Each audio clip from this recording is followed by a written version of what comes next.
All right, so let's dive in. We've got quite a stack of material here, all centered around that WWE Saturday Night's main event from May 24th. Yeah. And the plan really is to unpack all of it, pull out the key stuff, and figure out what actually happened and, well, why it matters going forward. Exactly. We're going to look at the big moments, the reactions we saw in the sources, kind of get a handle on the show's format and what WWE was aiming for with it. Right. And then, yeah, look ahead a bit, see what the potential impact on storylines might be. And there's a lot here. I mean, we've got major returns, match announcements people were definitely talking about, some backstage stuff, an injury, unfortunately. Mm-hmm. Production notes, too, which are kind of interesting. Even some commentary on the commentary itself. Yeah, exactly. So let's get started. Maybe first just get a sense of the show overall. This Saturday night's main event on the 24th, the sources definitely called it newsworthy. Big angles, big returns. Oh, absolutely newsworthy. But at the same time, you saw that criticism pop up, right? Mm. Like, maybe it wasn't a quote-unquote great pro wrestling show, in terms of match quality, or even just how long the matches went. Yeah, I saw that too. It sounds like a lot of people felt it was more of an angle show, I think was the term used. Right, meaning like the real focus was on the segments, the moments, stuff designed to push stories forward and set up the next thing, rather than, say, giving you these long, drawn-out classic matches right then and there. And apparently you really felt that structure with the commercial break. Sources were saying they were pretty disruptive. Yeah, that came up a lot. Like, matches would just barely get going, and bam, commercial break. Made it kind of hard to really get invested in the actual wrestling sometimes. Felt like they were just cramming everything in. The sources used words like tight, almost frantic pace. Not much breathing room. No, definitely not. But, okay, despite any debate about the wrestling itself, the numbers were good. Really good, actually. Exactly. It's one thing to say a show did well, but the real meat is understanding which moments hit, how different parts performed. And our source material for this is perfect. We're looking closely at notes from Dave Meltzer, his breakdown, and, his take on the May 24th, 2025 SNME from Tampa. These notes give us the data points, but also Meltzer's insights into what it might mean. It lets you see beyond just the surface. You start to see the trends, maybe the thinking behind some of the booking decisions. Let's see what Meltzer's analysis suggests really clicked with viewers this time. Okay, so the big headline right away from the notes, this SNME on May 24th, it ended up blowing away previous ratings. That's pretty direct language. Yeah, blowing away isn't subtle, and the numbers seem to back that up. Oh, completely. The raw figures for the NBC broadcast, we're talking 1,969,000 total viewers, almost 2 million people. That's a serious number for network TV on a Saturday night these days. And the key demographics, the ones advertisers focus on. Also really strong. And 0.54 rating in that 1849 demo. That works out to 723,000 viewers in that specific group. Very solid. Wow. And even younger, 1834 pulled a 0.36 rating. And a really key point the notes make, this is just the NBC broadcast number, right? It doesn't even count the Peacock simulcast. Exactly. So the total audience tuning in across different platforms was actually even bigger. Yeah. That NBC number alone is impressive, but yeah, the full picture is even better. The notes also mention details like viewers per home watching was 1.42, and the 1834 demo was about 62% male. So hitting that core audience. Okay, so let's really put that blowing away part into context. How much bigger was it compared to the last SNME? The notes give us that comparison. Yeah, comparing it back to the January 25th show, the growth is, well, it's pretty staggering. Total viewers were up 31.8%. It's just shy of a third more viewers overall in just a few months. That's huge. It is, and it gets even more dramatic when you look at those younger demos. The 1849 rating, up a massive 63.6%. 63%? That's incredible. And 1834, get this, up 89.5%.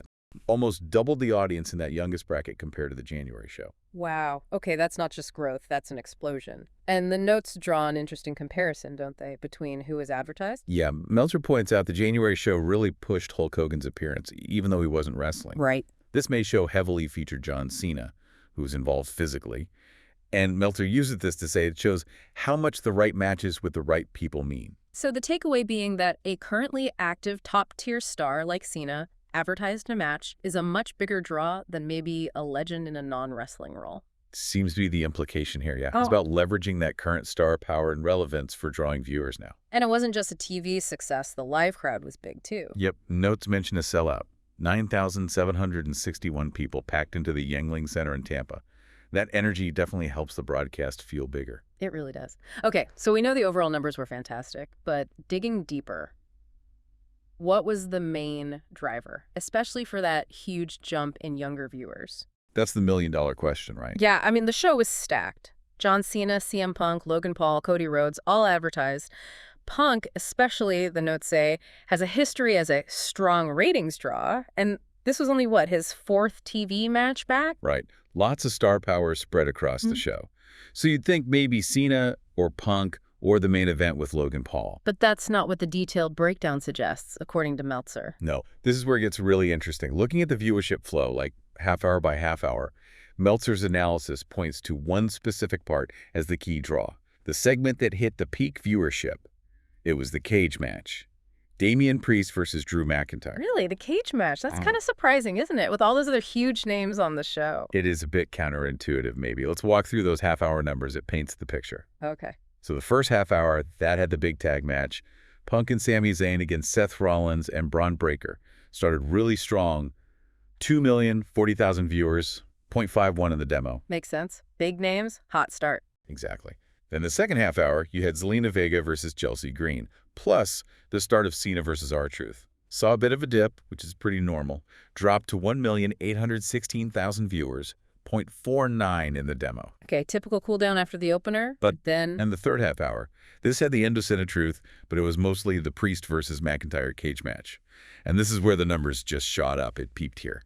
2,092,000 total viewers and a huge 0.60 in the 1849 demo. Wow, so that was the high point of the entire show during the cage match. Over 2 million viewers, best demo rating. That really hammers home the point about what segment grabbed the most attention. It really does. It suggests that maybe the intensity, the stipulation, the story within that specific match really connected in that moment even more than the bigger names elsewhere on the card, perhaps. And the main event followed that, Jey Uso versus Logan Paul for the title. Yeah, the fourth half hour. It dipped slightly from that cage match peak, ending with 1,929,000 viewers and a 0.56 demo. Still really strong numbers, held the audience well. But not quite the peak. Not quite the peak, which was that third segment with a cage match. It raises questions, about what truly drives viewership moment to moment. Is it always the main event names, or can specific match types or mid-card stories sometimes capture that peak interest? Fascinating stuff. And it's important to remember, like you said, the competition that night. Oh yeah, the notes make sure to mention that. This wasn't happening in a bubble. You had NBA playoffs on ABC pulling over 5 million viewers. Huge numbers. Baseball on FOX. NHL playoffs on TNT, even college softball on ESPN. It was a crowded night for sports viewing. So pulling almost 2 million on NBC against all that just makes these SNME numbers look even stronger. Definitely. Shows there's a real audience for this when it hits the right notes. Okay, so let's get into why it was so newsworthy. Those key moments. Gotta start with the opening, that tag match. Punk and Sami Zayn versus Seth Rollins and Bron Breakker. And right away, the big development. Bronson Reed getting involved, showing he's back with Paul Heyman, kind of reestablishing that whole alliance. And the visual afterwards, those three Rollins, Breakker, Reed standing with Paul Heyman, the notes frame that as the creation of a super heel stable. A deliberate move to build new top bad guys. Seems like it. And Heyman ran with that immediately afterwards, didn't he? The sources flagged that social media post he did, the one recreating the old Death Row Records photo. Oh, yeah, with the new crew. He had Rollins as Dr. Dre, Breakker as Tupac, Reed as Snoop Dogg, and Heyman himself as Suge Knight. Which, as the sources pointed out, is, well, it's a choice. It's definitely a choice given Death Row's history. Especially with Tupac's death and Suge Knight's legal issues. Some commentary noted it was a pretty controversial comparison to make. Yeah. Bold, trying to project that, like, dangerous edge, maybe. But, yeah, comes with some baggage, for sure. Definitely raises eyebrows. Makes you wonder about the strategy behind it. The idea outlined is using Rollins' star power, Heyman's, credibility, to really elevate Breakker and Reed, calling them future main eventers. And Heyman even said something similar on Raw the next night. Yeah. Notes say Heyman explicitly stated he expects Breakker to headline multiple WrestleManias. They're not being shy about their plans for it. Pretty clear statement of intent. Very clear. So with Rollins seemingly leading this new group, what does Meltzer's analysis suggest for his immediate future, just based on watching Raw? The impression, according to the notes, is that Seth Rollins will be champion before too long. Being positioned so prominently in this top heel group strongly points towards a world title run for him, likely soon. And if Rollins becomes champion, Yeah. does that open up potential big matches down the line? Meltzer speculates, yeah. You could potentially do Rollins versus Cena, with Cena needing to turn back into a full babyface for that feud. Okay. Given Cena's current sort of heelish alignment against Rhodes and Uso. Right. So a Rollins title win could pave the way for a Cena babyface turn and a major program between them. It's one possibility the notes float based on how things are lining up. Okay, so jumping from the beginning right to the very end of the show, the closing angle. Huge setup for Money in the Bank coming out of that Logan Paul versus Jey Uso match for the World Heavyweight title. And man, this was where it all went down. First, John Cena pops up, surprise appearance. Looks like he's trying to help Logan Paul. But then, talk about a moment, Cody Rhodes' music hits. He comes out, cuts Cena off. Huge return. And he doesn't just stop Cena, he lays down a challenge right then and there. Cody Rhodes and Jey Uso versus John Cena and Logan Paul. Wow. And Cody wasn't playing around either, doubling down on social media later with that message to Cena. Oh. You've ruined enough. Pretty direct. And it's official now, right? Triple H confirmed it the next day? Yep. Triple H made it official on social media, even put up the poster, locked in for Money in the Bank. Which is June 7th, Inglewood, California. Right. And interestingly, the sources noted that's the same day and same area as the Worlds Collide show. Going to be a busy day for wrestling fans out there. So this Money in the Bank tag match, the reaction seems to be pretty universal. This feels big. Oh, yeah. Putting those four names together, it definitely creates a buzz. It feels like a major attraction. And immediately, like, the second that match was announced, the speculation started, right? About Cody versus Cena one-on-one. Exactly. When did that happen? SummerSlam, maybe? Or even later? Yeah. Especially with Cena doing this whole heel thing now. How does that fit into the title picture long term? Lots of questions. And there was that side note about Travis Scott, that he was maybe supposed to be involved. Yeah, the notes mention reports that the plan had been for Cena and Paul to team with Travis Scott on this show. But obviously that didn't happen, and Scott wasn't part of the post-match or the challenge. So Meltzer concludes they aren't going with that idea. Creative change happens all the time. Pretty common, yeah. Seems they pivoted to this tag match setup for the pay-per-view. And what's interesting about that specific tag match, according to the notes, something about the participants. Well, if you look at who's involved, Cena and Uso. And according to the source materials context, they're both holding world titles currently. Wait, so the undisputed WWE champion, Cena, and the WWE champion, Uso, are opponents in a tag match at Money in the Bank. That seems to be the setup, based on the notes, which strongly suggests no singles world title defenses from either of them on that show. That's the likely implication, yeah. Yeah. A tag match featuring both champs probably means no individual title matches for them at Money in the Bank. That's a pretty big detail about the PPV card. Definitely.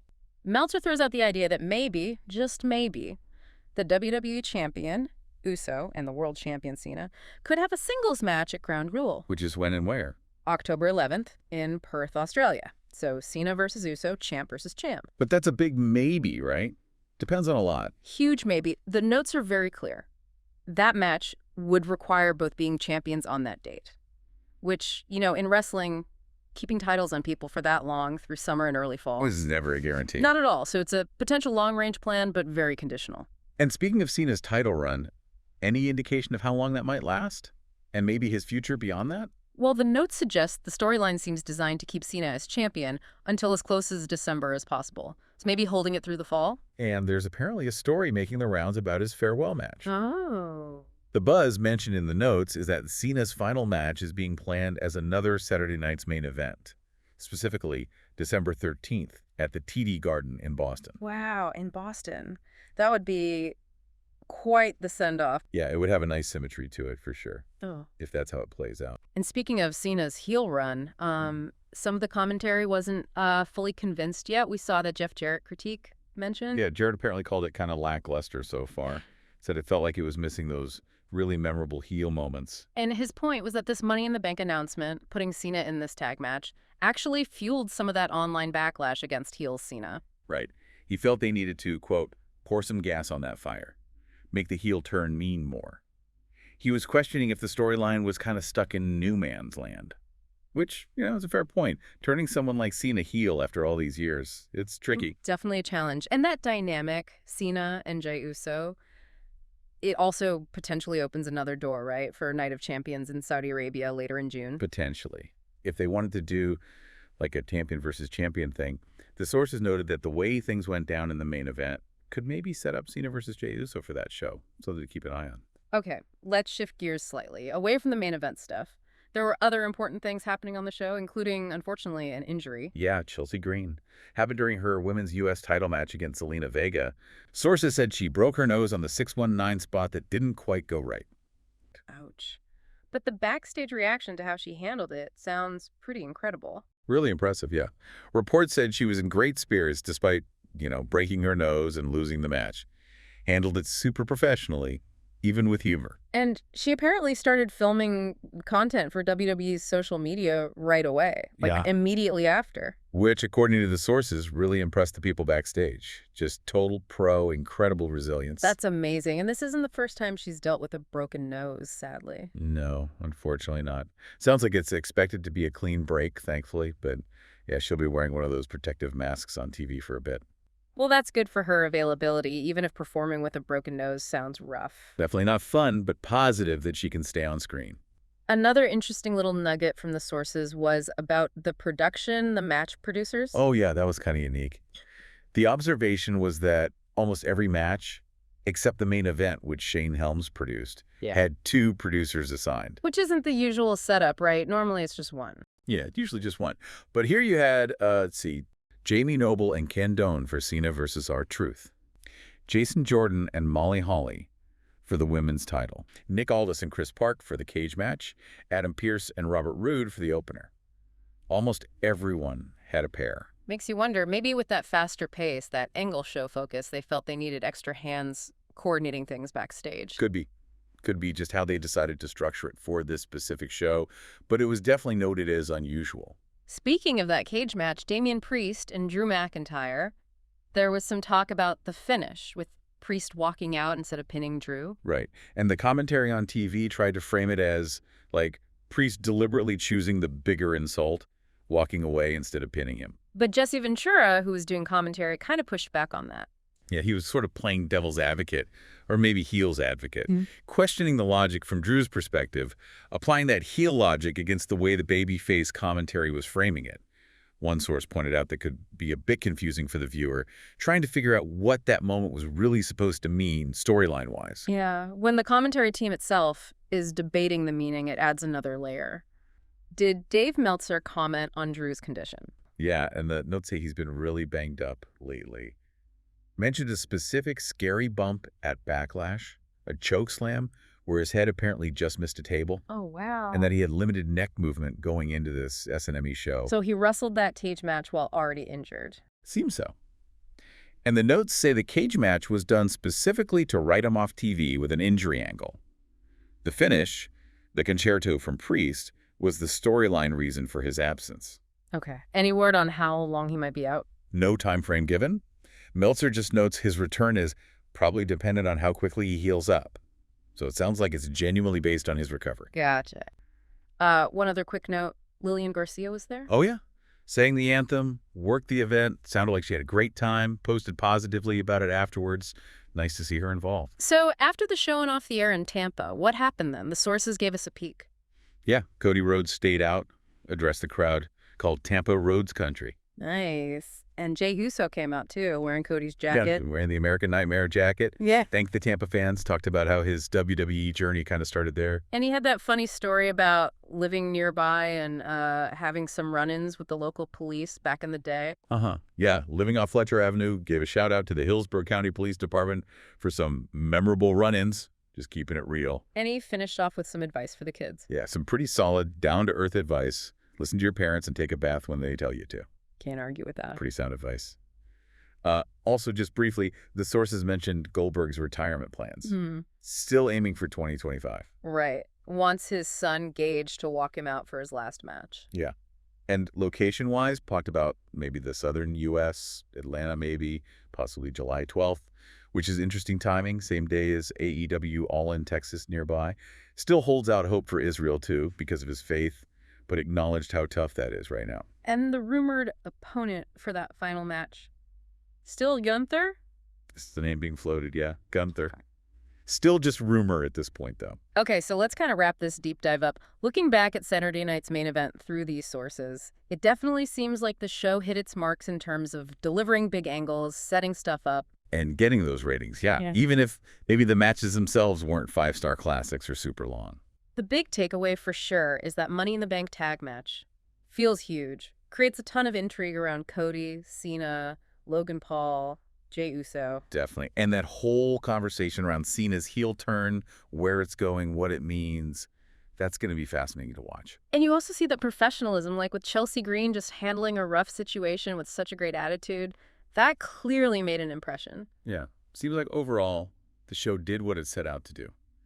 Make noise, build hype, get people talking. Which kind of leads to the final thought for you, the listener, to maybe mull over. Given how successful this show seemed to be at generating news and setting up future stuff, even if the wrestling wasn't the main course, does this angle show format really work for WWE, especially on network TV? Is that the priority now?